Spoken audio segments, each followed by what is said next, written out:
This video is going to show you how to size an object or a person using the transform tool and merging layers so that you can create realistic shadows. So let us go back to our Bruce Willis, and here we have old Bruce, who's slightly too big for his body. So all I do is I go over here down to the right. You see that?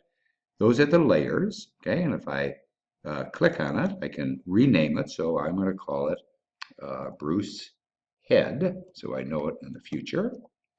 So I have Bruce's head there.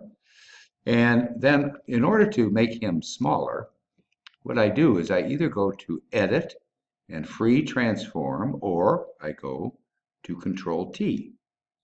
And that's going to bring up the boxes around him. He's going to be circumscribed by this little rectangle here. And notice there's the little boxes on the corners. So to make him the right size, I hold the Shift button down, which is very important, and I grab a corner and I bring him down diagonally. And so I get him down where I think, and then I move him into place. And I take a look at it. Okay, looks pretty good. So I hit Enter now. Okay, so I zoom in on this just to check and make sure. And he's still a little bit big. So I'm going to go back and I'm going to go to Control T, and I'm going to hold the Shift button down, and then I grab a corner and I make him a little bit smaller, okay, and then move him into position. Now if the fellow in the background is in the way, as it seems to be here, it's very easy to get rid of him. I'm going to hit Enter, and I go to the layer beneath him, and I'm going to call this one Tux. Okay, so I know which one it is. And then I go to the Erase tool, which is over here, and I pick that. Now, because I'm on that layer, when I begin to erase, I'm only erasing the layer of that fellow's head, see? So I'm going to have a very nice little thing. I can go all the way over Bruce's face. It's not going to matter at all. And while I'm here, we're going to get rid of some of that odd growth on top of Bruce's head from the image. Okay. So I didn't affect anything in the background, and I have Bruce. I'm going to do that again, and I'm going to turn his head a little bit. So yeah, I wait until it turns. It's got kind of a bent thing, and I'll put him like so, and maybe make him a little bit smaller so he looks more natural. There. Okay, now let's zoom back out, and I'm going to show you how to merge the layers and make a shadow. Okay, so if I'm on that layer and then I go to the Move tool and I want to move it, what's going to happen? I'm not moving the body, I'm just moving the head. So what I want to do is merge those layers so that when I move it around, they will be joined together. So again, I hold Shift down and I click on the Tux. Now they're both highlighted, and I go in and I right click, and down here it says Merge Layers. I click on that, and now they're merged. So I'm going to move them. You see, they are one unit. Now let's create the shadow.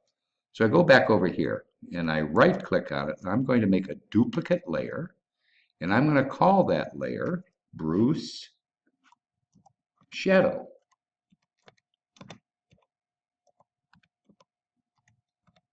There, and it appears up here as Bruce Shadow. Now Bruce Shadow is in front. I want him in the back, okay? So I just take Bruce's head and I bring it on top. See, now the shadow is underneath. So let's move Bruce's shadow out from the background so you can see what happens here. And we'll zoom in a little bit so you can get a better idea. Okay.